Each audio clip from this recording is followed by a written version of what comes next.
많이 오셨어요. 제가 오늘 저희 집에서 제가 지하철로 왔거든요. 오후 집회가 또 있어서 운전하기도 불편해서 그랬는데 한 2시간 걸렸다고요. 재밌는 것은 제가 새로운 지하철역을 많이 알게 됐는데 고속터미널에서 7호선을 타는데 중간에 온수에서 내리라고 해요. 다 가는 기차 전철이 있고 중간에 이제 온수까지만 가는 게 있나 봐요.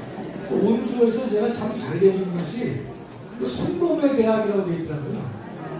제가 제일 싫어하는 대학 중에 하나가 손놈의 대학인데 우리 이제 신영복이가 교수한 데 아닙니까?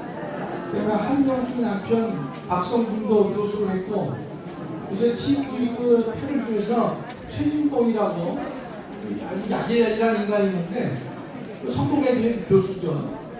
성공에 대해서 다시 알게 됐는데 거기 보니까 졸업생 놈들이 간단 나오는데 탁현민, 김재동, 남인순이 누구냐면 제가 살고 있는 송파병의 현재 국회의원입니다. 하여튼 온수에서 내린 덕분에 새로운 것을 제가 공부하게 됐습니다. 또 하나 제가 말씀드리기 전에 감사하는 것은 제가 그 작전역에서 4번 출구를 해서 한 500m를 걸어오면 이 호텔을 올 수 있다 그래요. 그런데 이미 지하철역에 우리 애국 동지들이 안내하시느라고 다 계시더라고요. 제가 그래서 뭘 느꼈냐면 늘 느끼는 거지만 전 목사님께서 교인들을 피로 먹여서 키웠다 이런 말씀을 하시는데 그렇게 하지 않고서는 정말로 이와 같은 헌신과 봉사가 가능할 것인지 참 늘 감사하게 되고 머리가 숙여지게 됩니다. 제가 오늘은 대한민국 판사들의 이 썩은 모습을 좀 볼 터인데 부끄럽지만 한번 다 같이 들여다보겠습니다. 다음이요. 제일 먼저 강규태 부장이죠. 여러분들 많이 아시겠지만 성황대학 나오고 그다음에 광주 출신인데 지금 이재명이 재판을 맡고 있는 저 친구인데 16개월을 재판을 끌다가 이번에 사표를 냈습니다. 선거 재판은 아시다시피 1심에서는 6개월, 2심은 3개월, 3심도 3개월 안에 끝나도록 되어 있는데 그런 저걸 잘 지키고 있지 않지만 저 재판은 아주 간단한 겁니다. 이재명 사건은요. 쟁점이 두 개거든요. 김공기 씨를 알았느냐 몰랐느냐. 두 번째는 국토부 협박이 있었느냐 없었느냐. 그 두 가지 쟁점밖에 없는데 재판을 이렇게 끌어요. 다음에 준비 기간은 6개월 했었는데 재판을 2주에 한 번씩 했습니다. 검찰에서는 매주 해달라 했지만 2주에 한 번씩 해요. 또 단식을 하니까 2달 넘게 재판을 또 봐줬습니다. 제가 볼 때는 이 재판을 이재명에게 100만 원 이상의 벌금이 나오면요 민주당은 434억을 토해내야 됩니다. 그러니까 물론 판사로서 큰 부담이 되죠. 야당 대표인 이재명을 처벌해야 되는 것이고 민주당에게 400억의 국고를 갖다가 다시 토해내게 만드는 거니까 마음의 부담이 있을 수밖에 없지만 그러나 제가 볼 때 그래서 애당초 선고할 마음이 별로 없지 않았나.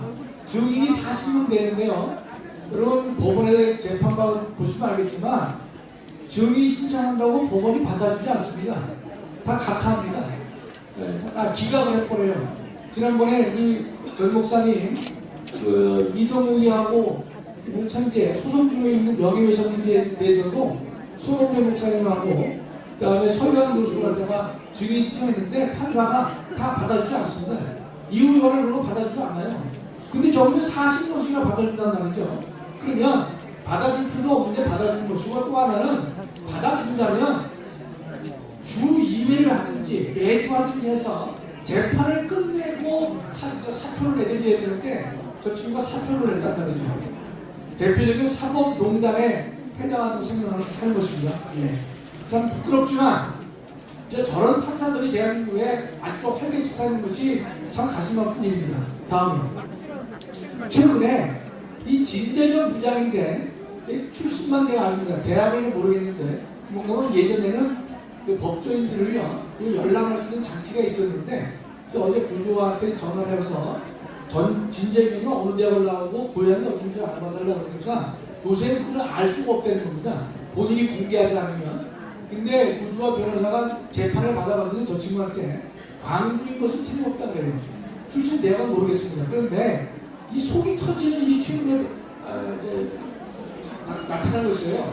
이 간첩단 사건인데 간첩단 사건에 대해서 피고인에게 인정신문, 너 이름이 뭐냐, 직업이 뭐냐, 나이가 뭐냐 이걸 묻거든요. 법정에서 시작할 때 하는 게 인정신문인데 이걸 대답을 안 해요. 피고인이 대한민국 법원은 어떻게 알았으면 적다고 행동을 하겠습니까? 그래서 하는 말이 판사 보고 와서 신분증을 확인해 보라는 거예요. 그러니까 검사가 대신 가서 확인을 했어요.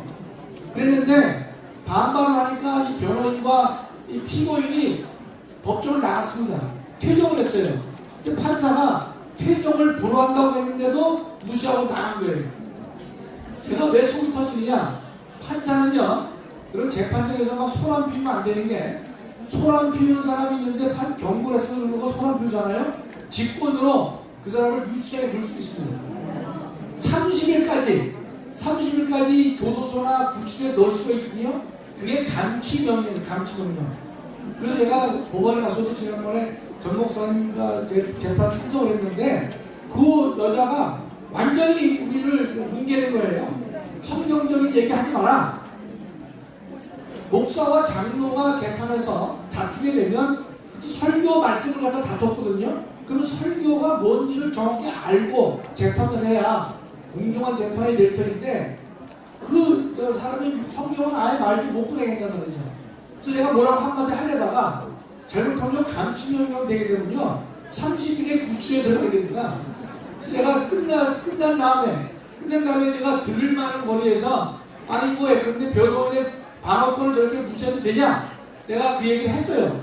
자기가 들을 만한 그 거리에 있었단 말이에요. 그러나 재판 중에 제가 막 소리 지르고 말이지 너 재판을 왜 그따위 하냐? 라고 하면요 장관은 좀 감치명령이 있는 거예요. 그랬는데 판사가 나가지 말라는데도 이 인간들이 나갔단 말이죠. 그럼 어떻게 됩니까?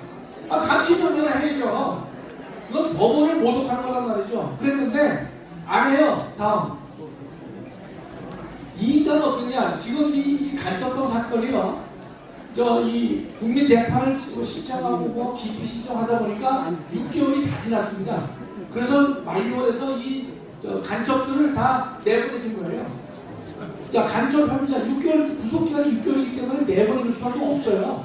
그 전에 재판을 해야 되는데 안 했단 말이죠. 석방을 시켜줬어요. 석방을 시켜준 것은 어떤 의미겠습니까? 나가서 간첩 활동에서 유지하라 그런 의미가 포함되어 있거든요. 그랬는데 석방시켜준 다음에 9개월째에 열린 첫 재판에서 저런 일이 발생한 것입니다. 그러니까 6개월 동안 재판 못했어요. 그랬는데 9개월 만에 열렸는데 저런 짓을 했음에도 불구하고 판사가 감치명령도 안 내리고 그냥 내버렸단 말이죠. 근데 그 진재기가 왜 더 문제냐? 대부분에서 그 국민참여 재판이 안 된다. 기각했거든요. 하면 바로 재판을 열어야 되는데 그것도 2달 만에 재판을 여는 거예요. 그러니까 판사들이 재판을 하려고 하는 마음이 없다라고 제가 보여주는 것이 참 부끄럽습니다. 이게 다음에. 그런데 무단 퇴정했잖아요. 그 바로 다음 주에 재판을 잡고 줘야 되는데 어떻습니까? 한 달 뒤에 날짜를 잡아요. 재판이 그냥 완전히 그냥 단순히 막 지연되고 늘어진 것인데요. 이 사람은 다음 달 정기 인사만 기다리고 있습니다. 그 정기 인사가 되면 자기는 이 재판 안 하고 다른 데로 가겠다는 뜻이에요. 간첩 사건 하다가 이런 일을 하게 되는데 재판 10분만 하고 있거든요. 정말로 간첩들이 재판을 농락하는데 판사가 결국은 돕고 있는 형국이 되는 것입니다. 참 이게 마음이 아픕니다. 다음에 이 윤정수 부장을 여러분이 이름을 기억하셔야 됩니다. 이 인간이 서울중앙지법에서 6년을 근무했습니다. 6년. 통상은 3년 하거든요. 그런데 이 김명수가 윤정섭이를 6년 동안 서울중앙지법에 머물게 한 것입니다. 그러면서 사법농단 했다고 하는 대법관들을 재판하게 만들고 있는 것입니다. 여러분 여기서 6년을 있게 만들었죠. 이건 우리가 기억해 두세요. 다음이요. 또 문제는 게 김민희 부장입니다. 여러분 아마 아실 텐데 서울중앙지법에서 4년을 유임했습니다. 2년 했는데 4년 했단 말이죠. 이 사람은 조국의 자녀 입시, 유재수, 울산시장 선거 개입 이런 것들을 이제 심리하는 판사가 김민희인데 다음이요. 이 김민희는 첫 번째 조국이 동생 이 조건이가 있는데 조건에게 돈을 전한 뿌로커가 있는데 이 뿌로커에게는 1년 6개월을 선고하고 그 돈을 받은 조건에게는 징역 6년 받았어요. 이게 뭔 말이면 부탁한 사람은 1년 6개월 받아서 잘못한 사람은 1년 했다는 거죠. 자 그러면 셋째 줄이죠. 주범인 조건이 종범인 브로커보다 낮은 형을 받았다. 이건 우리가 상식적으로 이해가 안 되는 것입니다.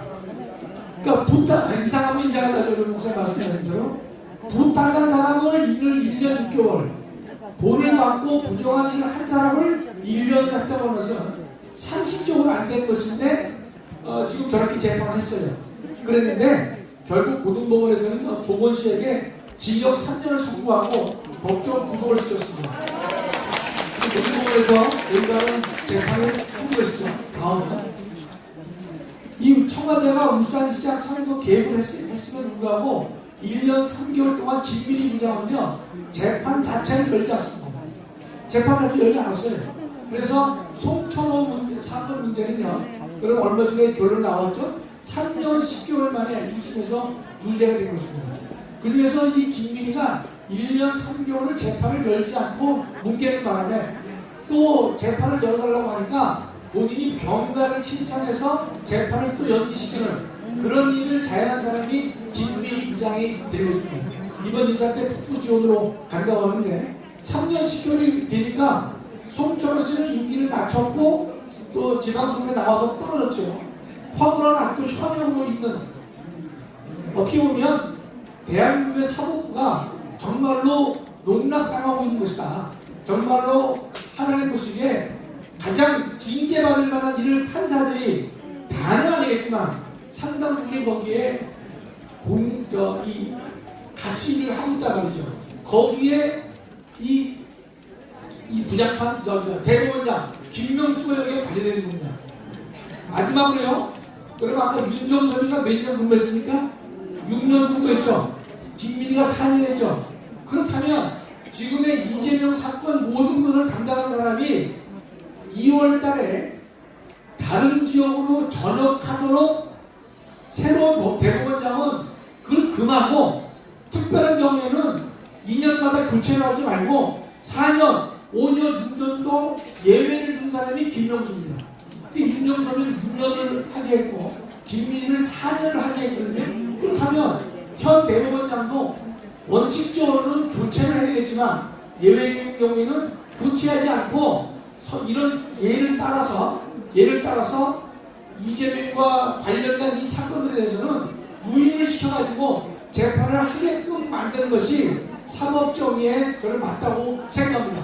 여러분 이 사법부가 싸웠기 때문에 제가 가르친 저 친구들을 가르친 교수로서 또 대한민국의 법학자 한 사람으로서 상당히 제가 부끄럽기 짝이 없는데요. 그러나 우리가 이런 썩어빠진 사법부를 근본적으로 계획하기 위해서는 이번 3월 1일 날 1000만 명, 또 3월 11일 날 200석을 해서 이번 사법농단을 근절시키는 그런 일들을 해낼 것이다. 이렇게 믿습니다.